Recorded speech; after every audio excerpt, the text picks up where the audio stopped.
Praise the Lord. आप सभी को जय मसीह की। आज हमारे बाइबल मनन का विषय है अनंत जीवन का मार्ग। अनंत जीवन पाने की चाह में आया हुआ धनी युवक अपने ही मार्ग पर चलने के लिए प्रभु यीशु मसीह के पास आया था और निराश होकर वापस चला गया।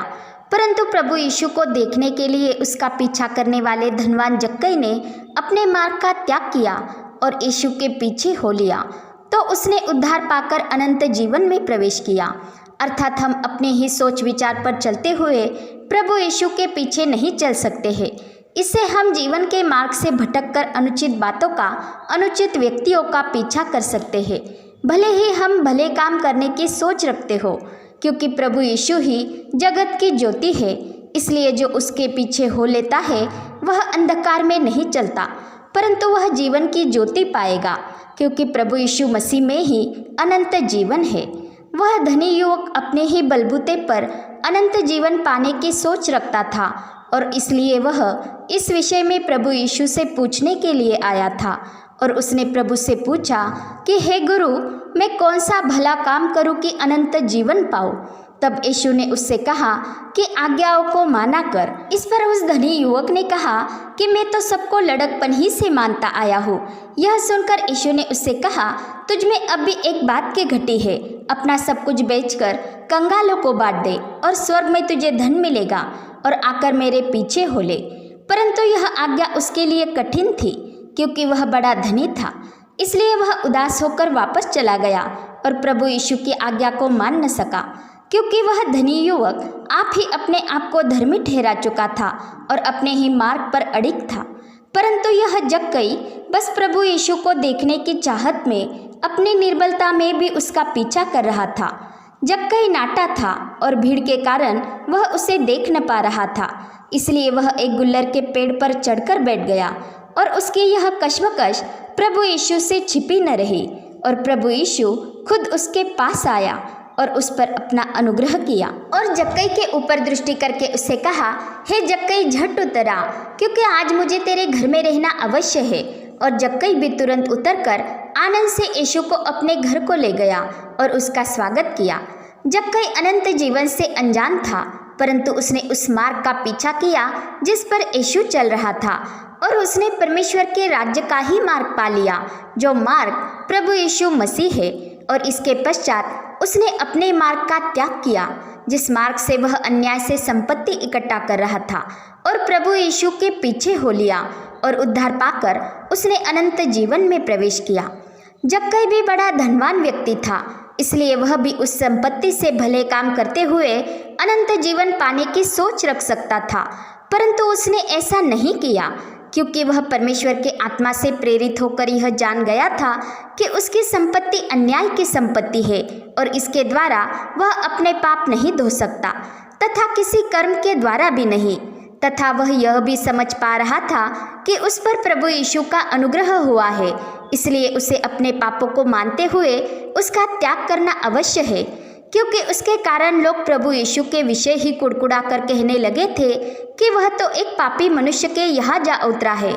इसलिए उसने खड़े होकर प्रभु से कहा, हे प्रभु, देख, मैं अपनी आधी संपत्ति कंगालों को देता हूँ, और यदि किसी का कुछ भी अन्याय करके ले लिया है तो उसे चौगुना फेर देता हूँ। तब यीशु ने उससे कहा, आज इस घर में उद्धार आया है। जक्कई को यह आज्ञा प्रभु यीशु ने नहीं दी थी, जैसे कि यीशु ने उस धनी युवक को दी थी। जक्कई ने यह निर्णय इसलिए लिया था क्योंकि उसे अपने पापों का एहसास हुआ था। इसलिए उसने न केवल अपने भौतिक घर का, वरन अपने हृदय रूपी घर का द्वार भी प्रभु यीशु के लिए खोल दिया था, जिस कारण उसे अपने अपराधों का एहसास हुआ था, जिस कारण उसने अपने शरीर पर नहीं परंतु आत्मा पर मन लगाया, अर्थात वह आत्मिकता में हो गया था और आत्मिक व्यक्ति आत्मिक बातों पर ही मन लगाता है। इस कारण जक्कई ने अपने शरीर की चिंता को छोड़ आत्मा पर मन लगाया और अपने शरीर के अंगों को धार्मिकता के हथियार होने के लिए परमेश्वर को सौंप दिया और उस पुराने मनुष्यत्व को उतार डालने का निश्चय किया जो अधर्म के काम करता था, क्योंकि कोई भी मनुष्य पुराने मनुष्यत्व के साथ जो शरीर की और संसार की वासनाओं से भ्रष्ट हो गया है, जीवन में प्रवेश नहीं कर पाएगा, वरन उसी का परमेश्वर के राज्य में प्रवेश होगा जो मसीह में नई सृष्टि है। और शरीर के कुकर्म करने वाले परमेश्वर के राज्य में प्रवेश नहीं करेंगे। इसलिए जो आत्मिक व्यक्ति होता है वह परमेश्वर के आत्मा की प्रेरणा से अपने देह की क्रियाओं को मारते हुए मसीह में जीवित रहता है, क्योंकि शरीर पर मन लगाना मृत्यु है। और हम देखते हैं कि उस धनी युवक ने अपने शरीर पर मन लगाया, आत्मा पर नहीं, और न ही उसने प्रभु यीशु को जानने की चाह रखी, और वह अनंत जीवन से परे होकर मृत्यु की ओर चल दिया, क्योंकि उस उद्धारक प्रभु यीशु से दूर हो जाना आत्मिक मृत्यु ही है।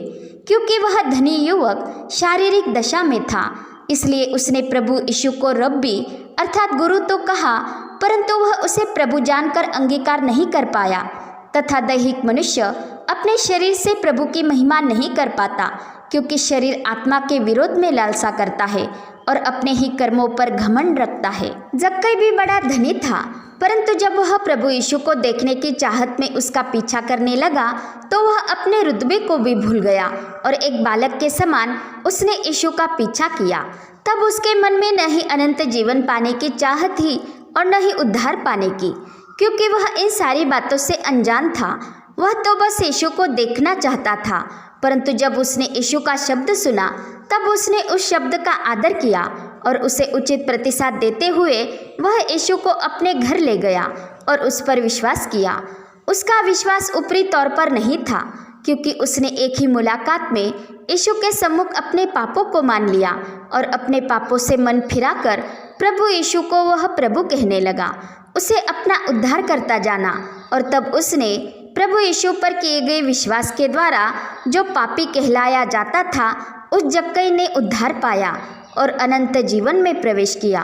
और अनंत जीवन यही है कि हम उस एक ही सच्चे परमेश्वर को और उसके द्वारा भेजे गए यीशु मसीह को जाने। परंतु हम देखते हैं कि वह धनी युवक जक्कई के समान समाज में पापी नहीं कहलाया जाता था।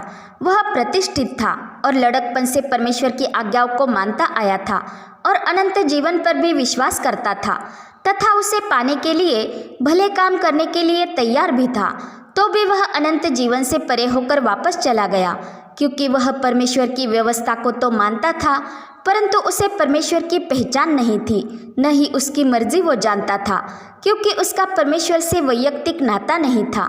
इस कारण वो यह नहीं समझ पाया कि जिसके पास वह अनंत जीवन पाने के विषय में पूछने आया है, वो परमेश्वर की ओर से ही आया हुआ उसका पुत्र है और उस पुत्र में ही अनंत जीवन है।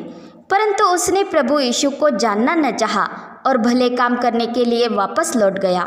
भले काम करना व्यर्थ नहीं है, क्योंकि भले कामों से मनुष्य की उन्नति ही होती है, उसमें किसी की हानि नहीं होती और संसार में धार्मिकता बनी रहती है। परंतु उस परमेश्वर को जिसने हमें अपने आत्मा के द्वारा जन्माया है, उसे जाने बगैर हमारे भले काम व्यर्थ है। यह इस कदर है जैसे कोई मनुष्य अपने माता पिता को छोड़ संसार में भले काम करता हो, परंतु अपने जन्म देने वाले माता पिता की कोई सुधि नहीं लेता, उनके प्रति अपने कर्तव्य को पूरा नहीं करता और न ही उनसे कोई वास्ता रखता है, तो ऐसा व्यक्ति समाज में ही भला व्यक्ति नहीं कहलाया जाता। लोग उसके भले कामों को व्यर्थ ठहराते हैं और ऐसा व्यक्ति अपने पिता का वारिस नहीं ठहरता।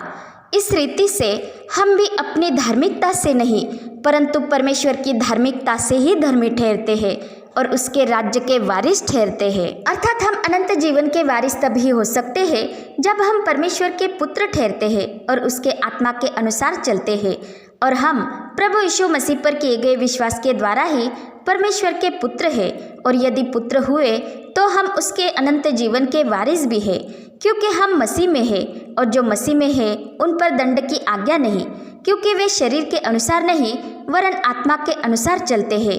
इसलिए जिसके पास पुत्र है उसके पास जीवन है, और जिसके पास परमेश्वर का पुत्र नहीं उसके पास जीवन भी नहीं। भलाई परमेश्वर से ही उत्पन्न होती है और उसी के द्वारा हम भले और बुरे कामों के अंतर को समझ पाते हैं। जैसे कि उस जक्कई की दृष्टि में अन्याय की संपत्ति इकट्ठी करना बुरा काम नहीं था, परंतु जब उसके जीवन में यीशु आया तो उसे अपने बुरे कामों का एहसास हुआ और वह भले और बुरे कामों के भेद को समझने लगा और उसने भला काम ही किया। परंतु जब प्रभु यीशु मसीह इस जगत में था तो उसने जगत को दोषी ठहराकर उन पर दंड की आज्ञा नहीं दी। यद्यपि उसे न्याय करने का अधिकार दिया गया है, क्योंकि परमेश्वर ने अपने पुत्र को इसलिए नहीं भेजा कि जगत पर दंड की आज्ञा दे, परंतु इसलिए कि जगत उसके द्वारा उद्धार पाए और उसी में ही अनंत जीवन पाए। और पिता की आज्ञा अनंत जीवन ही है। इसलिए प्रभु यीशु मसीह सब कुछ पिता की मर्जी के अनुसार ही करता रहा और उसकी मर्जी अनुसार ही वह जगत के पाप उठा लेने के लिए इस जगत में आया और सारे जगत के पापों का प्रायश्चित ठहरा। अर्थात परमेश्वर ने ही मसीह में होकर अपने साथ जगत का मेल मिलाप कर लिया और उनके पापों का दोष उन पर नहीं लगाया। परंतु प्रभु यीशु मसीह इस जगत में यह न्याय करने के लिए आया कि मनुष्य के आत्मिक अंधेपन को प्रकट करे, ताकि जो नहीं देखते वे देखें और जो देखते हैं वे अंधे हो जाए। यहाँ पर प्रभु यीशु शारीरिक नहीं परंतु आत्मिक अंधेपन की बात कर रहा है, क्योंकि हम जानते हैं कि जो शरीर के भाव से अंधे थे उन्हें प्रभु यीशु ने आंखें दी है, परंतु जिनमें आत्मिक अंधापन होता है वे कहते हैं कि हम देखते हैं, अर्थात हम परमेश्वर की बातें समझते हैं, परंतु वे परमेश्वर के द्वारा ही भेजे गए मसीह यीशु पर विश्वास नहीं करते। जैसे कि हम देखते हैं कि जो जन्म का अंधा था वह प्रभु यीशु के अनुग्रह से देख पाया और उसका आत्मिक अंधापन भी दूर हुआ, क्योंकि उसने प्रभु यीशु मसीह पर विश्वास किया। परंतु फरीसी जो कहते थे कि हम देखते हैं, अर्थात हम परमेश्वर की बातें जानते हैं, पर उनका आत्मिक अंधापन दूर न हुआ, क्योंकि उन्होंने परमेश्वर के द्वारा ही भेजे गए यीशु मसीह की प्रतीति नहीं की। जो आत्मिक अंधा देखने लगता है उसके द्वारा परमेश्वर की महिमा होती है। जैसे कि हम देखते हैं कि उस जन्म के अंधे के विषय में चेलों ने यीशु से पूछा था कि हे रब्बी, किसने पाप किया था कि यह अंधा जन्मा, इस मनुष्य ने या इसके माता पिता ने? तब यीशु ने उन्हें उत्तर दिया कि न तो इसने पाप किया था न इसके माता पिता ने, परंतु यह इसलिए हुआ कि परमेश्वर के काम उसमें प्रकट हो। तथा इसके साथ ही प्रभु यीशु ने कहा कि जब तक मैं जगत में हूँ तब तक जगत की ज्योति हूँ।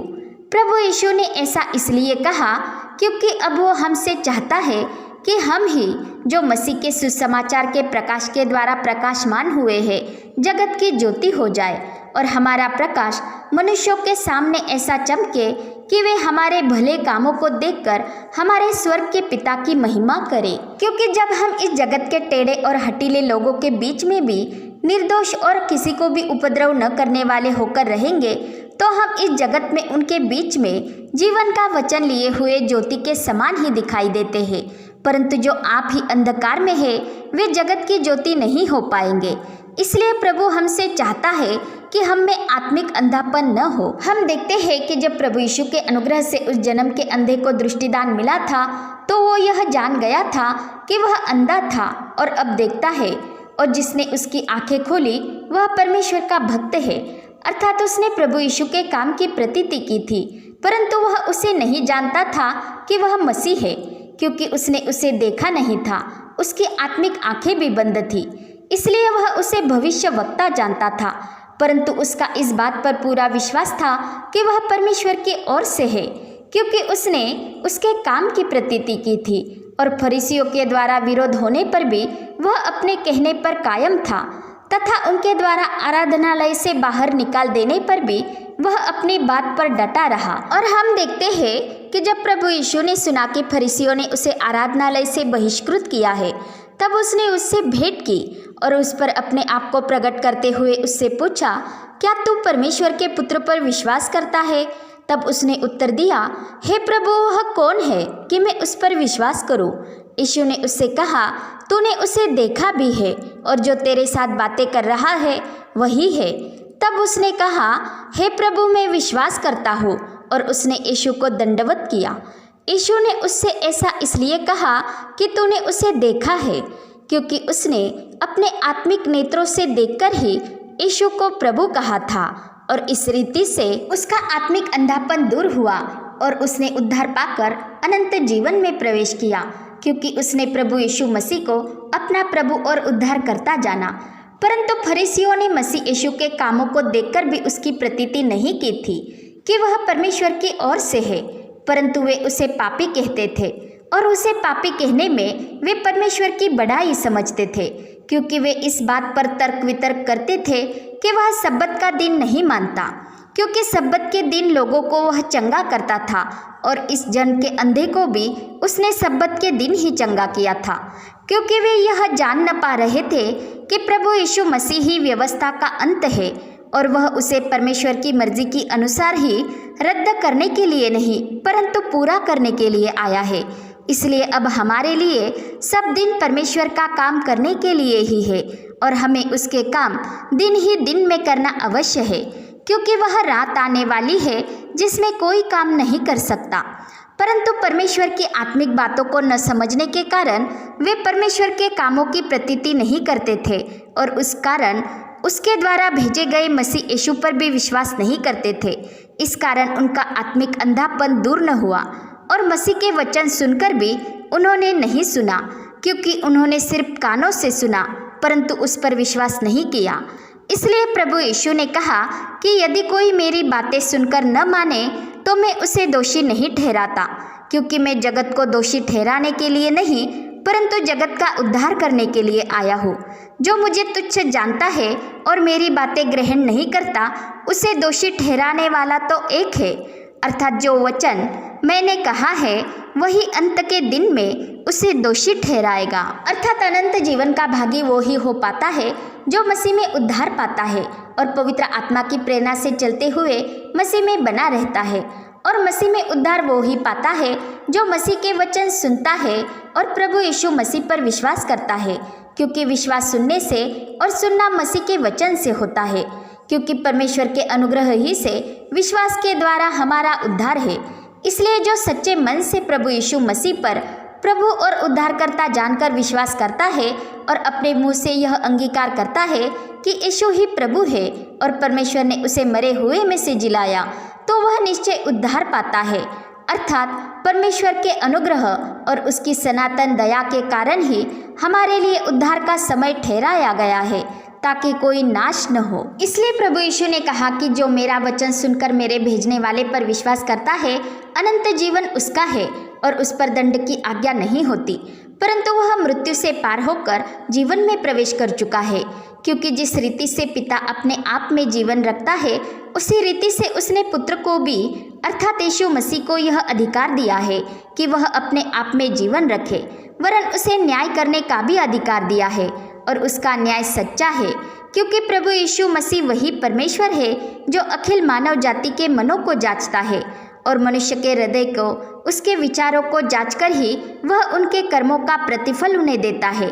परंतु प्रभु यीशु मसीह पिता की अधीनता में ही चला, इसलिए उसने कहा था कि मैं अपने आप से कुछ नहीं करता, वरन जैसा सुनता हूँ वैसा न्याय करता हूँ और मेरा न्याय सच्चा है, क्योंकि मैं अपनी इच्छा नहीं परंतु अपने भेजने वाले की इच्छा चाहता हूँ।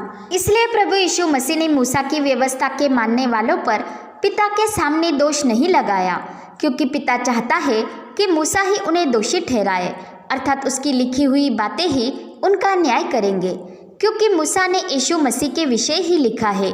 इसलिए जो उसकी प्रतीति करते हैं वे यीशु मसीह पर भी विश्वास करते हैं, परंतु जो विश्वास नहीं करते वे मूसा की व्यवस्था के अनुसार ही दोषी ठहराए जाएंगे। इसलिए हम देखते हैं कि पौलुस ने भी पिसिदिया के अंताकिया के आराधनालय में परमेश्वर के पवित्र आत्मा से प्रेरित होकर यहूदी मत के इस्राएलियों को यह प्रचार किया था कि जिसे परमेश्वर ने जिलाया वह यीशु मसीह सड़ने न पाया। इसलिए हे भाइयों, तुम जान लो कि यीशु मसीह के द्वारा ही पापों की क्षमा का सुसमाचार तुम्हें दिया जाता है, और जिन बातों में तुम मूसा की व्यवस्था के द्वारा निर्दोष नहीं ठहर सकते थे उन्हीं सब से हर एक विश्वास करने वाला इसके द्वारा निर्दोष ठहरता है। इसलिए चौकस रहो, ऐसा न हो कि नबियों के ग्रंथ में जो आया है वह तुम पर भी आ पड़े। परंतु जो मसीह में है वे व्यवस्था के नहीं वरन अनुग्रह के अधीन है, इसलिए पाप की प्रभुता उन पर नहीं होती। वह अपनी निर्बलता में उस अनुग्रह के राजासन के पास हियाव बांध कर चल सकता है जिस पर प्रभु यीशु मसीह विराजमान है, और वह अनुग्रह पाता है जो आवश्यकता के समय उसकी सहायता करता है, और उसी से वह पाप से मन फिराकर मसीह यीशु में जीवित रहता है और पवित्र आत्मा की अगुवाई में मसीह के वचन ग्रहण कर पाता है, उसकी आज्ञाओं को मानता है और भले काम ही करता है, क्योंकि परमेश्वर का बीज उसमें होता है। क्योंकि वह परमेश्वर से उत्पन्न हुआ है और अनंत जीवन को थामे रखता है। प्रभु यीशु ने उस धनी युवक को दोषी करार नहीं दिया था, परंतु उसे पीछे मुड़ते हुए देखकर कहा कि धनवानों का परमेश्वर के राज्य में प्रवेश करना कैसा कठिन है। इस पर सुनने वालों ने उससे पूछा, तो फिर किसका उद्धार हो सकता है? तब यीशु ने कहा, जो मनुष्य से नहीं हो सकता वह परमेश्वर से हो सकता है। और हम जानते हैं कि मनुष्य आप ही किसी के अविश्वास का उपाय नहीं कर सकता और न ही घमंड का और न ही अप्रिय भावनाओं का परिहार कर सकता है, जब तक कि उसे परमेश्वर की ओर से अधिकार न मिला हो। अर्थात परमेश्वर ही मनुष्य का उद्धार कर सकता है, वो ही पानी का दाखरस बनाता है। इसलिए पवित्र आत्मा ही हमें नया बनाता है। उसी के द्वारा हम अपने मन के आत्मिक स्वभाव में नए बनते जाते हैं और पुरानी चाल चलन का त्याग करके अनंत जीवन के मार्ग पर ही चलते हैं। परमेश्वर ने हमारे लिए उद्धार का समय ठहराया है और हमें जीवन के लिए मन फिराव का दान दिया है, अर्थात हमें पश्चाताप बुद्धि प्रदान की है, ताकि हम प्रभु यीशु मसीह पर विश्वास करके उसी में अनंत जीवन पाए। प्रभु यीशु मसीह के सब भविष्यवक्ता गवाही देते हैं कि जो कोई उस पर विश्वास करेगा उसे उसके नाम के द्वारा पापों की क्षमा मिलेगी। और प्रभु यीशु ने कहा कि मैं तुमसे सच सच कहता हूँ कि वह समय आता है और अब है जिसमें मृतक परमेश्वर के पुत्र का शब्द सुनेंगे और जो सुनेंगे वे जिएंगे। क्योंकि प्रभु यीशु मसीह पापियों को मन फिराव के लिए बुलाने ही इस जगत में आया। वह खोए हुओं को ढूंढने और उनका उद्धार करने ही आया। और हम देखते हैं कि जक्कई जो अनंत जीवन से अनजान था, जो संसार की अभिलाषाओं में खोया हुआ था और अन्याय की संपत्ति से धनी होने के कारण पापी कहलाया जाता था, उसने उद्धार पाया क्योंकि उसने परमेश्वर के पुत्र का शब्द सुना और उसकी आज्ञा मानते हुए उस व्यर्थ अभिलाषा रूपी पेड़ से वह झट नीचे उतर आया और अपने हृदय रूपी घर में प्रभु यीशु का स्वागत किया और अपने पापों से मन फिराकर वह मसीह में नई सृष्टि बन गया और उसने उद्धार पाकर अनंत जीवन में प्रवेश किया। इसलिए आज भी पापियों के लिए और पीछे मुड़ने वालों के लिए उद्धार का समय है। इसलिए जो कोई आज ही परमेश्वर के पुत्र की वाणी सुनता है, अर्थात उस जक्कई के समान उचित प्रतिसाद देता है, तो उसके लिए आज ही उद्धार है। क्योंकि प्रभु यीशु ने जक्कई से भी कहा था कि आज इस घर में उद्धार आया है, अर्थात आज ही उसके लिए समय अनुकूल है जो आज ही उसकी वाणी सुनते हैं और भलाई करते हैं, और वे ही जीवन के पुनरुत्थान के लिए भी जी उठेंगे। परंतु जो आज उसका शब्द नहीं सुनते और बुराई करते हैं, वे अंत समय में कब्र में से उसका शब्द तो सुनेंगे, परंतु दंड के पुनरुत्थान के लिए जी उठेंगे। क्योंकि प्रभु यीशु मसीह को ही परमेश्वर ने जीवतों और मरे हुओं का न्यायी ठहराया है, और जो वचन उसने कहा वो ही उसे दोषी ठहराएगा। क्योंकि मनुष्यों के लिए एक बार मरना और उसके बाद न्याय का होना नियुक्त है। इस रीति से यीशु मसीह भी हमारे पापों के बदले एक ही बार मरा, और अब मरे हुओं में से जी उठने वालों में वह पहलौठा ठहरा है। अर्थात अब फिर वह मरने का नहीं, उस पर फिर मृत्यु की प्रभुता नहीं। और जब उसका पुनरागमन होगा तो वह उनके उद्धार के लिए बिना पाप के दिखाई देगा, जो जन पवित्र आत्मा की अगुवाई में मसीह के तेजस्वी कलीसिया के रूप में सिद्ध होकर उसके आगमन की बाट जोहते हैं, और वे ही मसीह संग अनंत जीवन के भागी हुए हैं। पिता परमेश्वर का प्रेम, प्रभु यीशु मसीह का अनुग्रह और पवित्र आत्मा की सहभागिता हम सभी पर बनी रहे। आमीन।